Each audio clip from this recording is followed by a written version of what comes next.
君の泊まる部屋は私がキャンセルしておいてあげたよ。俺が幹事を務めた社員旅行で宿泊先に自分の分の部屋がなかった。そのことに戸惑っていると部長がそう言って嘲笑ってきた。なぜこんなにもひどい扱いをされなければいけないのか。俺が抗議しても彼は聞く耳を持たない。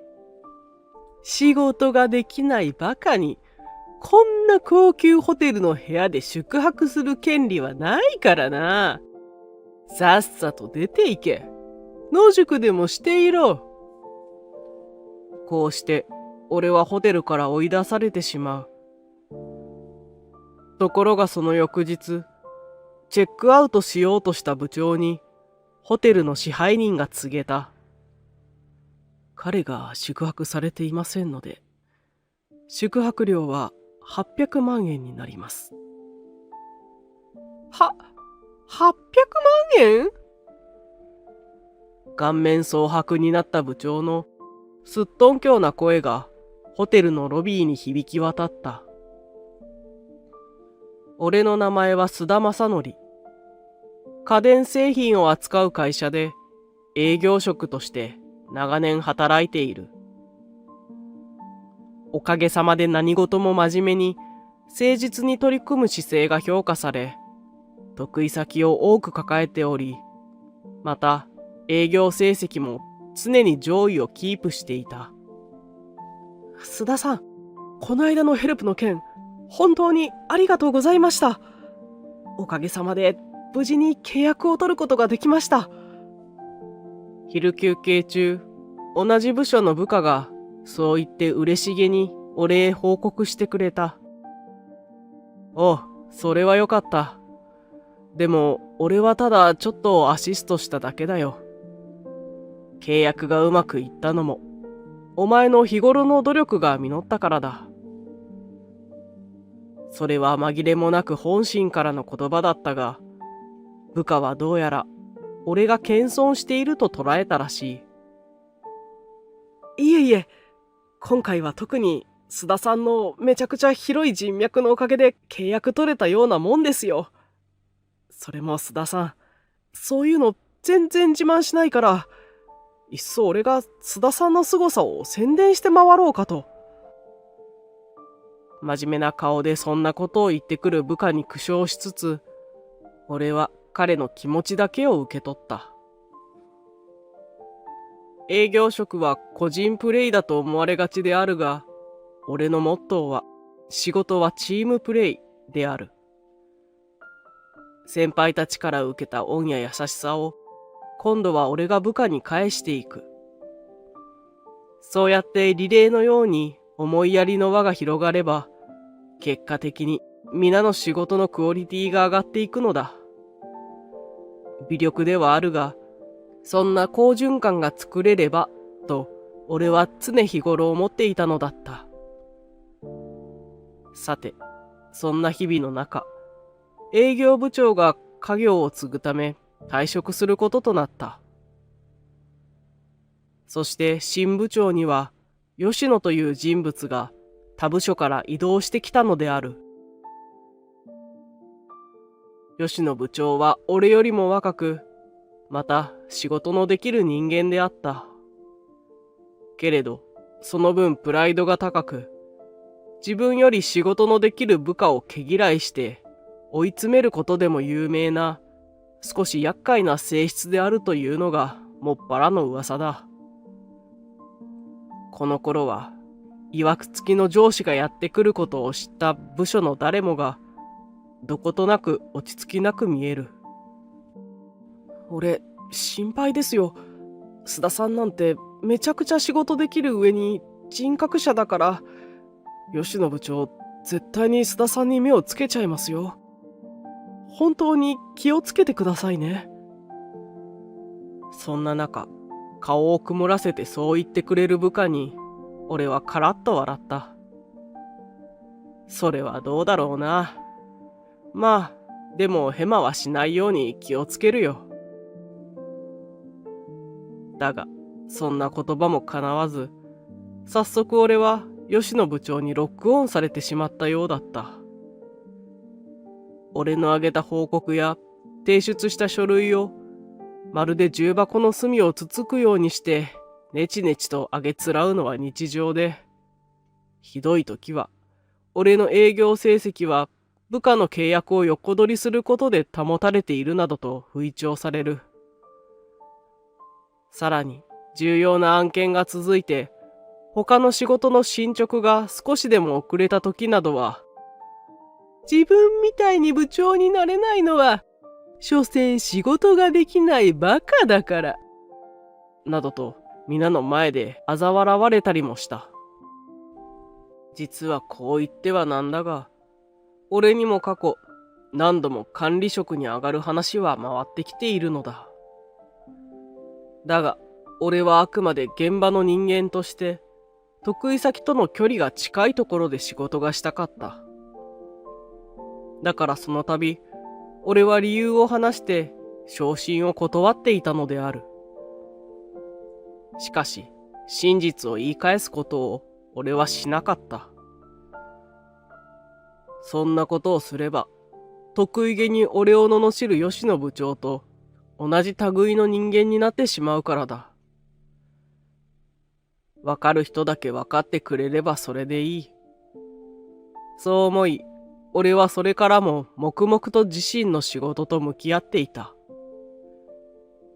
そんな日々の中、社内では数年ぶりに大規模な社員旅行が実施されることとなった。そしてその件で、俺は吉野部長から命令を受けることになった。須田くん、君には今回の社員旅行の幹事を任せるよ。その告白そうな薄い唇を意地悪くつり上げて、吉野部長はニヤニヤと俺を見ている。幹事ですか？面食らって戸惑う俺の問いかけに、吉野部長はもったいぶってうなずく。どうせ君暇だろ？普段から大した仕事もやってないじゃないか。それに私よりも勤続年数の長いベテランにはもってこいの役目だと思うんだが、どうだい？やってくれるかい？正直こういった仕事は俺が扱う範疇にない。けれどそう言い返して下手に揉めるのもどうかと思い、俺は結局社員旅行の幹事を引き受けることにした。ちなみに一度引き受けた仕事は最後までやり通すのが俺の性格だ。そして俺は通常業務をこなす傍ら、各部署と連携を取り、行き先や宿泊宿の選定など山のように押し寄せる幹事の仕事を粛々と進めていったのである。だが予想以上に順調な俺の幹事業の進捗を吉野部長はどうにもお気に召さなかったようだ。ああ、須田くんは今週中にこの書類をデータ化してまとめておいてくれ。そんな言葉とともにデスクへ置かれたのは古い書類の山。ざっと見たところ、今すぐ着手しなければならない仕事だとはとても思えない。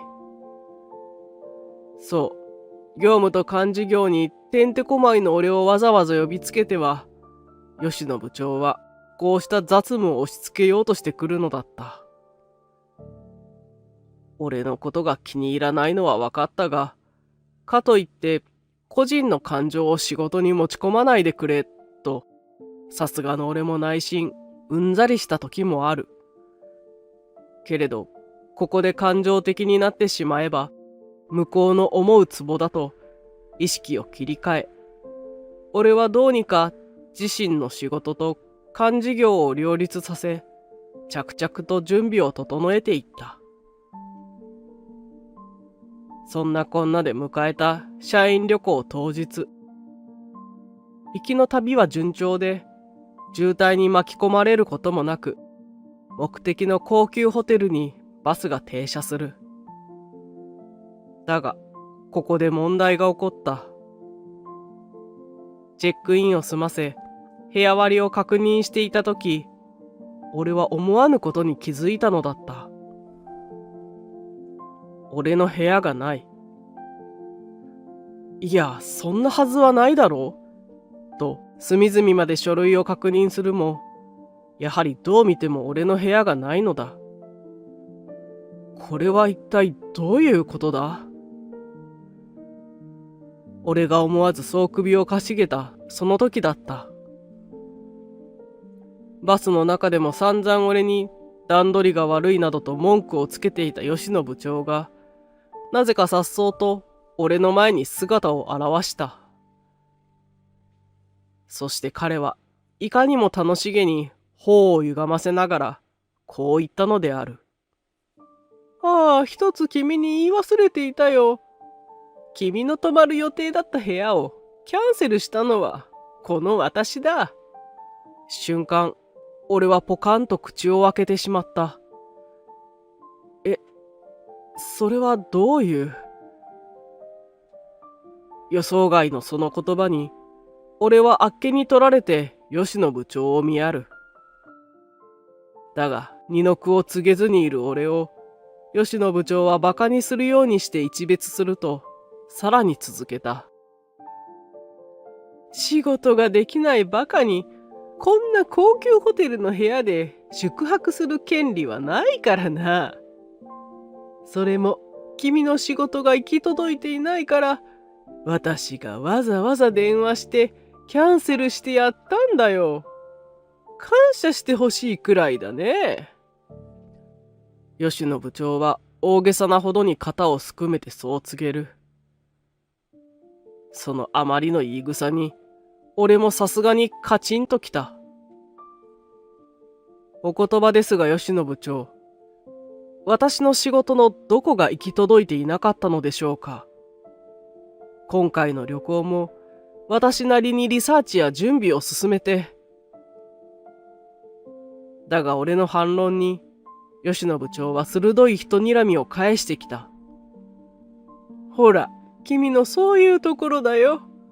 いかにも自分が正しいとばかり逆しらぶって相手のことを見下して。その分け知り顔、本当に腹が立つ。どうせ内心じゃ同僚や部下のこともバカにしてるくせに。そんな、私にはそんなつもりは全く。とんでもない誤解があることに驚き、目を丸くして否定するも、俺の言葉はあえなく遮られる。うるさい。いいからお前はさっさと出て行け。どうせあとは宴会して寝るだけだし、お前なんかいなくても構わないさ。他に泊まるところがないんだったら、野宿でもすればいいじゃないか。発する言葉に悪意をたっぷりと乗せて、吉野部長は俺を高圧的に見下してきた。俺はそこでようやく悟った。ああ、彼は俺の言うことなどに最初から耳を貸すつもりなんてなかったのだな。これ以上揉めても時間を無駄にするだけだ。何よりせっかく高級ホテルに泊まれることを楽しみにしてくれている社員たちをこんなことでがっかりさせたくはない。そうして俺はもはや諦めの境地で、わかりましたと答えた。とその時、俺たちが揉める様子に気づいたらしい部下が慌てて俺に声をかけてくれた。そんな、ここまでほとんど一人で準備してくれた幹事の須田さんがホテルを出ていくなんてありえないですよ。俺の部屋でよかったら使ってください。俺は適当に他のとこ泊まるんで。部下のそんな思いやりは嬉しく思ったが、俺はもうこの件を長引かせることはしたくなかった。とにかく、今は吉野部長の顔が見えないところで一人になりたい。そうして俺は部下の申し出を丁重に断ると、吉野部長と正面から向き合う。それでは、あとはすべてお任せいたします。はいはい、こちらの心配なんてしなくていいから。お前は今夜の寝床探しに全力を出してくれ。こちらをバカにしきった態度で笑う吉野部長に、俺は一度だけ頭を下げ、そのまま静かにホテルを出て行った。さて翌日、チェックアウトの時間を見計らって、社員たちが泊まっているホテルに出向くと、早速俺の姿に吉野部長が気づいた。よう須田くん、昨夜はどこにお泊まりだったんだい？ああ、そうか。そこら辺の原っぱにでも寝転がって、星でも見てたのか。ここは都会より光が少ないから、星もさぞ綺麗に見えただろうね。何がそんなにおかしいのか、ニヤニヤと笑みを浮かべながら、俺を煽ってくる吉野部長。そして彼はなおも言い募る。私たちは天然温泉や豪華な食事を満喫したよ。さすがは高級ホテルだ。ホスピタリティが行き届いているね。気の利かないお前にしちゃ、いい宿泊先を探してきたじゃないか。そうですか。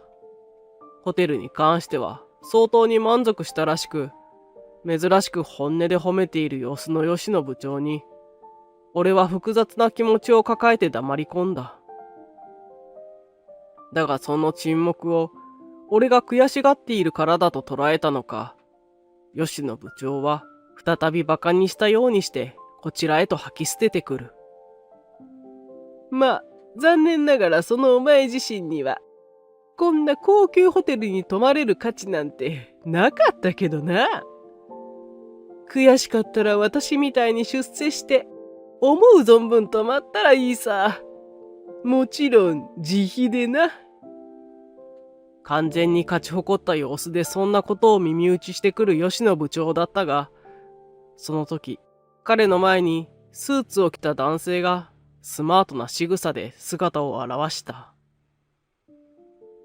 男性はこのホテルの支配人である。吉野様、この度は当ホテルをご利用くださり、誠にありがとうございました。高級ホテルの支配人から丁寧な一礼を受けた吉野部長は、まんざらでもない顔で、いやいやと首を振る。こちらこそお世話になりまして。それにしても素晴らしいホスピタリティですね。俺を相手にする時とは打って変わって、いかにもいい上自然とした応用な笑みを浮かべる吉野部長。ご満足いただけたようで何よりです。そんな彼にもう一度礼を取り、支配人は、ところで、と自身のスーツの内ポケットから伝票らしき紙を取り出す。こちら、全社員様合わせてのご宿泊料金となっております。ああ、はいはい。こんなにいい思いをさせてもらったんだ。こちらも喜んでお支払いしますよ。愛想よくそう答え、吉野部長は支配人から伝票を受け取り、金額を確認した。だがその瞬間、800万？ホテルのロビーに響き渡るようなすっとんきょうな声が彼の口から漏れた。ロビーにとどまっていた社員たちが何事かとこちらを見た。そのいぶかしげな視線に気づいたのか、吉野部長がギクシャクと手足を動かし、ちょっとこっちに、と慌ててロビーの目立たないところに移動する。そうしてその後をついてきた支配人に向かい、目を見開いて抗議した。宿泊代は200万だと聞いています。団体割引が適用されたとかなんとか。それがなぜこんな金額に？だが声を潜めながらも食ってかかる吉野部長を軽くいなすようにして支配人はきっぱりと返す。ええ、当初のお見積もりは確かに200万でした。けれど昨夜はこちらの須田様が当ホテルにはお泊まりになりませんでしたよね。ですから割引は無効とさせていただきます。こちら当ホテルの正規利用料金ですよ。と淡々とそう続けた支配人の言葉にさらに目を見張ると、吉野部長は今度は俺へ矛先を向けた。おい、これは一体どういうことだ。なんでお前が止まらなかったからってこんなに値段が跳ね上がる。そうして俺の襟元をつかむほどの勢いでそう言ってくるものだから、俺が何か言うより先に横にいた支配人が慌ててその間に割って入ってくれた。吉野様、暴力はいけません。どうか落ち着いてください。正規料金をいただくことになったのは、当ホテルのオーナーであるこちらの須田様が昨夜宿泊されなかったからです。は？支配人の応答に俺へと詰め寄っていた吉野部長がポカンと口を開けた。オーナー？お前が？吉野部長が信じられないものを見るかのように呆然とこちらを見合ってくる。言葉では理解しているようだが、それを受け入れることを脳が拒否しているらしい相手の反応に苦笑し、俺はゆっくりとうなずく。ええ、そうです。特にお伝えしてはおりませんでしたが、私は当ホテルのオーナーを務めております。そうなのだ。実は俺が抱えている得意先には、ホテルビジネスを手掛けている大きな会社の社長がいる。仕事を通して普段の社長と知り合ったのは、俺がもっと若い頃だ。その頃は社長もまだ規模の小さなホテルを一軒経営しているだけであった。だがその後しばらくして機を見た社長が事業拡大へと乗り出した。そしてその際、俺は社長から出資を頼まれたのだった。一階のサラリーマンには決して安くない金額である。けれど、俺は個人的に社長のビジネスセンスを大いに買っていた。思案の末、俺は自身のボーナスをはたいて社長に出資し、また双方に利益があると判断すれば、得意先同士を取引相手としてつなげるよう、会社を通して引き合わせなども行っていた。やがて数年が経ち、結果、社長は事業拡大に成功。それからはあっという間に全国にいくつも高級ホテルを所有するやり手の経営者にまで上り詰めた。だがそこで俺は社長から思わぬ提案をされた。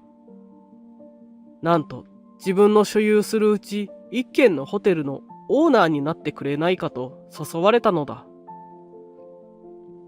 社長は昔から自身の仕事を支えてくれ、事業拡大の折には出資までしてくれたと、俺にとても感謝してくれていた。また、俺のビジネスマンとしての力量を高く評価してくれてもいて、気持ちを形で表したいと、この提案を持ちかけたようであった。最初はいくらなんでも分不相応だと断っていたのだが、社長も社長で折れてはくれず、押し問答の末に結局、俺はその申し出をありがたく受け取ることにした。と言っても現状、俺にも本業があるため、ホテルの実務はここにいる支配人が万事取り仕切ってくれている。俺は普段表に出ることもない形式的なオーナーだ。しかしこの支配人がよくできた人間で、形だけとは言いつつもオーナーなのだからといつも俺を立ててくれるのである。ちなみに不必要に色眼鏡で見てほしくなかったため、俺がホテル一軒のオーナーを務めていることは、家族以外誰にも言わずに過ごしていた。だが今回の社員旅行で、せっかくだったらいいホテルを安く使ってもらおうと俺は考えた。このホテルは業績的には黒字ではあるものの、いかんせん少し田舎にあるために集客力が弱い。だから社員旅行でこのホテルの良さを知ってもらい、それが後々宣伝にもつながればというひそやかな目論みもあった。そして支配人にそのことを相談すると、彼は俺の提案に一も二もなく賛成してくれたのである。けれど吉野部長の横やりのせいで、俺は別のホテルへと宿泊することとなった。オーナーになって以降、俺の初めての宿泊になるからとスタッフ側も張り切ってくれていたらしいのだが、経緯を話し謝る俺の姿を見て、どうも彼らの方が気憤に駆られたようである。そんな。俺の説明を聞いた吉野部長は顔を青くしながらかすれた声色を発する。伝票を握りしめたその手は小刻みに震えていた。それでも彼は往生際悪く俺をギロッと睨みつける。そんなこと私は何も聞いていなかったのだから、払う義務はないだろう。そもそもここには泊まらずともこの旅行を計画したのはお前だろうが、それならこれだって全部お前の責任だ。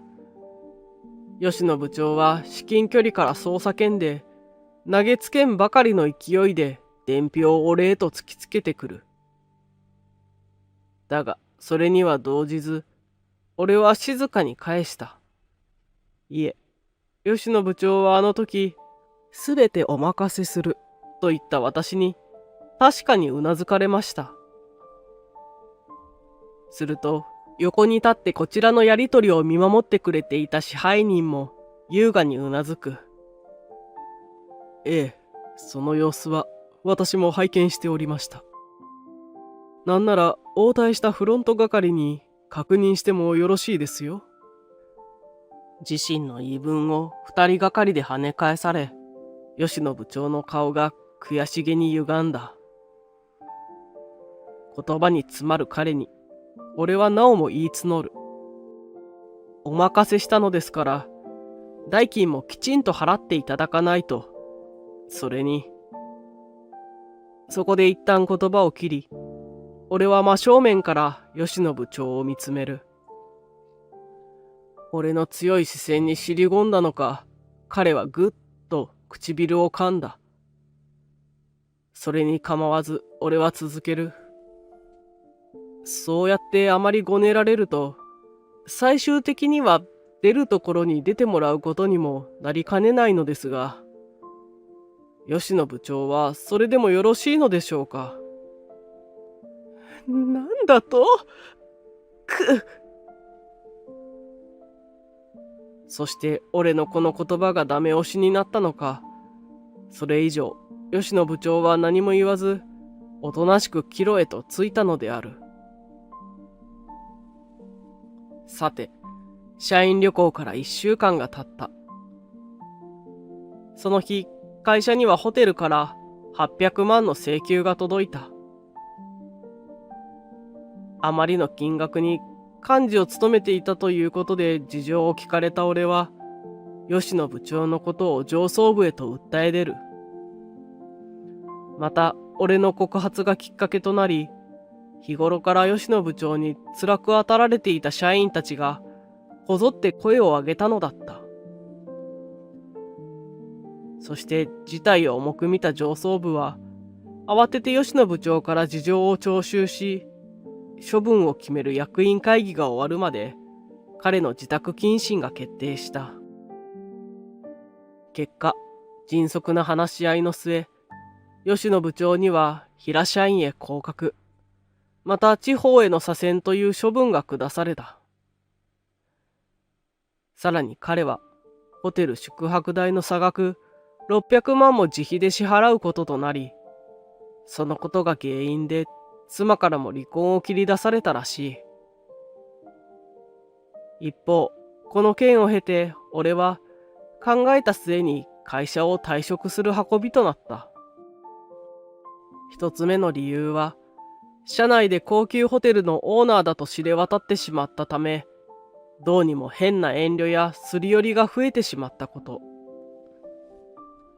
普段から親しくしている部下などは態度を変えることなく接してくれたが、俺をよく知らない人間からは根拠なく反発されたり、身に覚えのないことで恩を着せられたりして、仕事がやりづらいことこの上ないのだ。そして二つ目は、今回の件で支配人をはじめとしたホテルスタッフたちの思いやりと優しさに胸を打たれたから。俺は日頃から仕事はチームプレイだと思っている。また、こんなスタッフたちのいる職場で共に働けるのなら、どんなに素敵なことだろう、とそう考えたのだ。そうして俺は本格的にホテルのオーナーを自身のこれからのなりわいにすることと決めた。最後まで俺を慕ってくれた部下は、絶対出世して自費で泊まるんだと嬉しいことを言ってくれた。そんな彼らに別れを告げ、俺は新たな世界へ飛び込むこととなる。自身がこれまで培ってきた人脈や経験を生かし、まずはスタッフたちと一緒にこのホテルをもっと盛り立てていこうと、俺は今、希望に胸を膨らませているのだった。